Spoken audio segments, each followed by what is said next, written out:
اور روزے کو عربی زبان میں صوم کہا جاتا ہے، اور صوم کا لغوی معنی ہے رک جانا، ٹھہر جانا۔ اصطلاح شریعت میں صوم کہا جاتا ہے کہ مخصوص وقت میں مخصوص شرائط کے ساتھ مخصوص چیزوں سے رکنا۔ کیا مطلب؟ صبح صادق سے لے کر غروب آفتاب تک کھانے پینے اور جماع سے رک جانا، اس کو عربی زبان میں صوم کہا جاتا ہے، روزہ کہا جاتا ہے۔ ہر چیز کے لیے نیت کا ہونا ضروری ہے، تو روزے کے لیے بھی نیت ہونا ضروری ہے۔ اگر کوئی شخص بغیر روزے کی نیت کے پورا دن نہ کھائے پیے تو اس کو روزہ دار نہیں کہا جاتا، بلکہ فاقہ کرنے والا کہا جاتا ہے، بھوکا پیاسا کہا جاتا ہے، روزہ دار نہیں کہا جاتا۔ تو معلوم یہ ہوا کہ مخصوص نیت ہوگی تو روزہ شمار ہوگا، ورنہ نہیں ہوگا۔ رمضان جب قریب آتا ہے، اس کا چاند طلوع ہوتا ہے، تو ہر عاقل بالغ مرد عورت پر روزہ فرض ہو جاتا ہے۔ تو رمضان کے ابتدا میں ہی پورے رمضان کے روزوں کی نیت ہو جانی چاہیے کہ انشاءاللہ اس سال رمضان میں سارے روزوں کا اہتمام کرنا ہے۔ اور جب ہم افطار کا وقت ہو تو اس وقت یہ نیت کر لیں کہ انشاءاللہ کل صبح اگلا روزہ رکھنا ہے۔ زبان سے نہ بھی کہیں، دل کے اندر ارادہ ہو تو بھی نیت کافی ہے۔ تو اگر یہ نیت ہوگی تو ہمارا روزہ شمار ہو جائے گا، اور اگر نیت نہیں ہوگی تو روزہ شمار نہیں ہوگا۔ اس کا مطلب یہ ہے کہ بہت سارے لوگ رمضان میں بھوکے پیاسے ہوتے ہیں، لیکن ان کی نیت ہی نہیں ہوتی روزہ رکھنے کی، تو اس وجہ سے ان کا روزہ بھی شمار نہیں ہوتا۔ روزہ فرض ہے نماز کی طرح، جس طرح دن رات میں 5 نمازیں فرض ہیں، بالکل اسی طرح پورے سال میں رمضان کے پورے مہینے کے روزے عاقل بالغ مرد عورت پر فرض ہیں، لہذا ان روزوں کا اہتمام کرنا ضروری ہے۔ جس طرح انسان کے بدن میں ایک لوتھڑا ہے جسے دل کہا جاتا ہے، اگر دل صحیح تو پورا بدن صحیح، دل خراب تو پورا بدن خراب، بالکل اسی طریقے سے پورے سال کا جو دل ہے، قلب ہے، وہ رمضان ہے۔ اگر رمضان کا مہینہ ہمارا اچھا گزرے گا، روزوں کے ساتھ، تراویح کے ساتھ، قرآن کی تلاوت کے ساتھ، گناہوں سے بچتے ہوئے اگر ہم گزاریں گے تو پورا سال ہمارا اچھا ہوگا۔ تو جو لوگ بھی چاہتے ہیں کہ آئندہ رمضان کے بعد اگلے رمضان تک ہماری پریشانیاں نہ ختم ہو جائیں، بے روزگاری نہ آئے، گھر میں جھگڑے فساد نہ ہو، بیماریوں سے ہماری جان چھوٹ جائے، مختلف مسائل میں ہم جو گھرے رہتے ہیں وہ ختم ہو جائیں، تو چاہیے کہ ہم رمضان کے مہینے کو اچھے طریقے سے گزاریں، اور رمضان المبارک میں اللہ تعالیٰ سے بہت زیادہ دعائیں کریں تاکہ اللہ تعالیٰ رمضان کی دعاؤں کی برکت سے پورا سال ہمارا اچھا فرما دے۔ حدیث مبارکہ کا مفہوم ہے، اللہ کے محبوب صلی اللہ علیہ وسلم نے فرمایا، رمضان کے ہر دن میں ہر مومن بندہ، ہر مومن بندی کی اللہ تعالیٰ ایک دعا قبول کرتے ہیں، اسی طرح رمضان کی ہر رات میں ایک دعا قبول کرتے ہیں۔ تو گویا کہ 60 دعائیں ہمیں ملنے والی ہیں، قبولیت والی، مقبول دعائیں۔ رمضان کے دنوں میں بھی ایک دعا قبول ہوگی، رمضان کی راتوں میں بھی۔ تو گویا کہ 30 روزے اور 30 راتیں یہ ہمیں ملنے والے ہیں 60 دعائیں۔ اب 60 دعائیں مقبول شدہ جس کو مل جائے اس کی تو ساری زندگی کے مسئلے ہی حل ہو سکتے ہیں۔ لہٰذا ہم ابھی سے نیت کر لیں کہ آئندہ جمعے جو رمضان شروع ہونے والا ہے، ہم نے ہر دن ایک دعا کا اہتمام کرنا ہے اور ہر رات میں بھی ایک دعا کا اہتمام کرنا ہے۔ اور اللہ کے خزانے اتنے بڑے ہیں کہ صرف 60 نہیں بلکہ 60 سال تک بھی ہم اللہ سے مانگیں گے، اللہ ہمیں دیتے رہیں گے، اللہ کے خزانے ختم نہیں ہوں گے۔ وہ شاعر نے کیا خوب کہا ہے، ٹوٹے رشتے وہ جوڑ دیتا ہے، بات رب پہ جو چھوڑ دیتا ہے، اس کے لطف و کرم کے کیا کہنے، لاکھ مانگو کروڑ دیتا ہے۔ اللہ تو اتنا دیتا ہے کہ ہماری سوچ ہی نہیں ہے، اللہ ہمیں اتنا دینا چاہتے ہیں جبھی اللہ ہمیں رمضان کا مہینہ عطا کر رہے ہیں۔ تو ہمیں بھی اس رمضان کا صحیح استقبال کرنا ہے۔ حدیث مبارکہ میں آتا ہے کہ جنت میں ایک دروازہ ہے، اس کا نام ہے ریان، اور وہ دروازہ مخصوص ہے روزہ داروں کے لیے۔ قیامت کے دن ایک فرشتہ اعلان کرے گا، کہاں ہے روزہ دار؟ تو ایک جماعت کھڑی ہوگی اور اس ریان دروازے سے ان روزہ داروں کو داخلے کی اجازت ملے گی، وہ اس میں سے جنت میں داخل ہوں گے، یہاں تک کہ سب روزہ دار اس جنت میں اس دروازے سے داخل ہو جائیں گے، اور پھر وہ جو ہے دروازہ بند ہو جائے گا اور پھر وہ کسی اور کے لیے نہیں کھلے گا۔ تو روزہ داروں کا ایسا اکرام اللہ فرمائیں گے کہ ان کے لیے ایک مخصوص دروازہ بنایا ہوا ہے۔ جس طرح ہم کوئی پروگرام کرتے ہیں، کوئی تقریب کرتے ہیں، تو ایک راستہ ہوتا ہے سب کے آنے کا اور ایک ہوتا ہے مہمان خصوصی کے آنے کا۔ جو مہمان خصوصی کے آنے کے دروازہ ہوتا ہے وہاں سے عام آمد و رفت نہیں ہوتی، وہاں سے صرف خاص لوگ آتے ہیں۔ بالکل ایسا ہی رمضان کے روزوں کا اہتمام کرنے والوں کے لیے اللہ نے جنت میں ایک مخصوص دروازہ رکھا ہے کہ یہاں سے صرف روزہ دار داخل ہوں گے۔ آپ جس کمپنی میں کام کرتے ہیں، جس سیٹ کے پاس کام کرتے ہیں، وہ سیٹ آپ کو کہے کہ یہ چیک بک لے لے، اس پر میں نے ہر چیک پر دستخط کر دیے، آپ کو ہر روز ایک چیک کاٹنے کی اجازت ہے، اس میں سے ایک چیک آپ نکال لیں، اس پہ جو چاہے آپ لکھیں، وہ آپ کا۔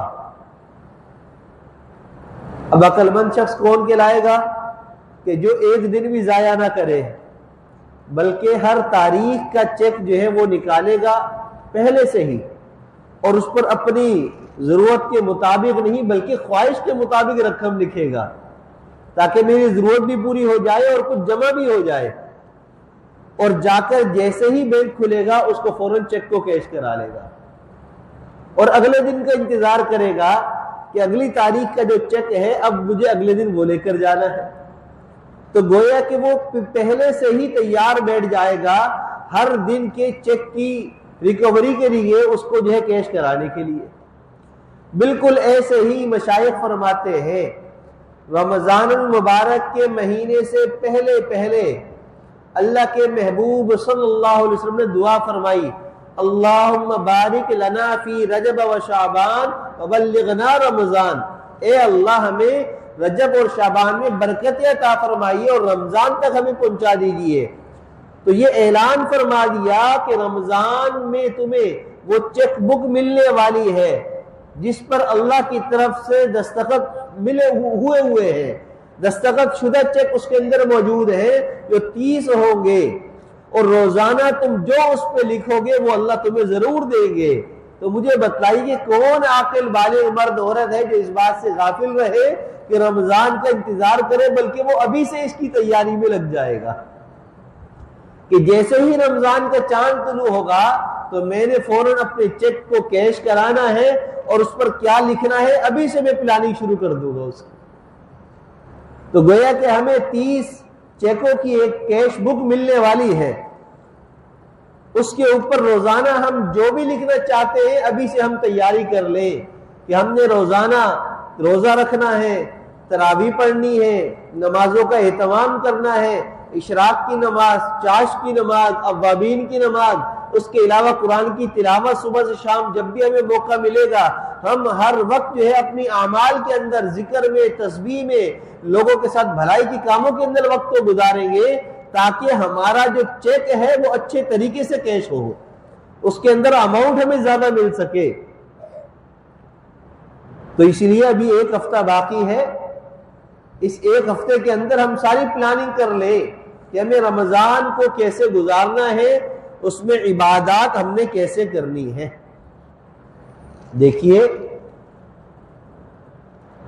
بعض مرتبہ بعض لوگ اپنے کسی چاہنے والے کو اگر کچھ دینا چاہتے ہیں تو اس سے مختلف طریقے سے ڈیلنگ کرتے ہیں، بالکل ایسے ہی اللہ تعالیٰ اپنے ایمان والے بندے اور بندیوں کو دینا چاہتے ہیں تو اللہ نے ہمارے ساتھ ایک ڈیل کی ہے، اور وہ ڈیل کیا ہے؟ اللہ کے محبوب صلی اللہ علیہ وسلم نے فرمایا الصوم لی، اللہ فرماتے ہیں، حدیث قدسی ہے، الصوم لی وانا اجزی بہ، اور ایک حدیث مبارکہ میں وانا اجزا بہ۔ کیا مطلب؟ اللہ تعالیٰ فرماتے ہیں کہ روزہ میرے لیے ہے اور میں خود اس کا بدلہ ہوں، روزے کا بدلہ میں ہوں۔ بالکل اس کی مثال یوں سمجھیے کہ جیسے کوئی سخی آدمی کسی اپنے ملازم کو، نوکر کو، ماتحت کو یہ کہہ دے کہ تم میرا یہ کام کر آؤ پھر انشاءاللہ جو مانگو گے تمہیں میں دوں گا، تو اس ملازم اور ماتحت کو پتا ہے کہ میرا سیٹ بڑا سخی ہے، اور جب یہ کہتا ہے کہ میں تمہیں دوں گا جو چاہو گے تو یہ بہت کچھ دے گا اور جو مانگوں گا مجھے مل جائے گا۔